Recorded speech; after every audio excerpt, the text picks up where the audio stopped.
আমি যারা বিয়ে করিস নাই তাদের হাতে ধরে বলে যাই, প্রয়োজন হলে একজন রিক্সা চালকের মেয়ে বিয়ে করবি,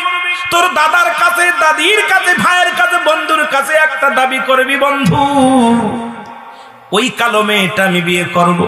ওই কৃষকের মেয়েটা বিয়ে করব, যে মেয়েটা কোরআন পড়তে পারে, যে মেয়েটা পর্দা করে চলাফেরা করে, যে মেয়ের মা তার বাবা মার খেদমত করে, শ্বশুর শাশুড়ির খেদমত করে, যে মেয়েটা আল্লাহর ভয় যার অন্তরের মধ্যে আছে, এমন একটা মায়া যদি তোর জীবন সঙ্গিনী হয়, ও যুবক দুনিয়ার জান্নাতি তুই। ও আমার মা বোনেরা শুনে নাও, আজকে অনেক মার আসো, আমার মতো মৌলবীর দরকার নাই, মৌলানার দরকার নাই, বিবাহের আগে দাদির কাছে বলো, মার কাছে বলো, বাবার কাছে বলো, মা গো যার সঙ্গে আমার বিবাহ দিবা একজন হালাল খোর বান্দা,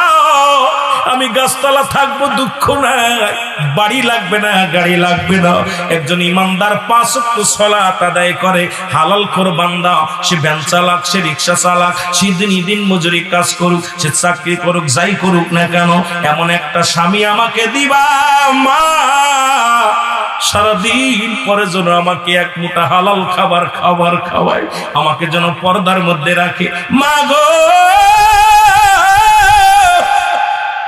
আমি ওই দাঁড়াই প্রস্রাব করে ওর সাথে যাব না, ঘুষখোর বান্দার দরকার নাই, ওই সুদখোরের দরকার নাই, একটা হালাল খোর ছেলে আমার সঙ্গে আমার বিবাহ দিয়ে দাও। আমি মা বোনদের বলে যাই, এই দাবিটা করো, দুনিয়ার মধ্যে যদি একটা আল্লাহওয়ালা হালাল খোর বান্দা যদি তোমার কপালে জুটে যায়, এই দুনিয়ার মধ্যে তোমার মতো শান্তি তার কেউ নাই, জোরে বলেন ঠিক কিনা।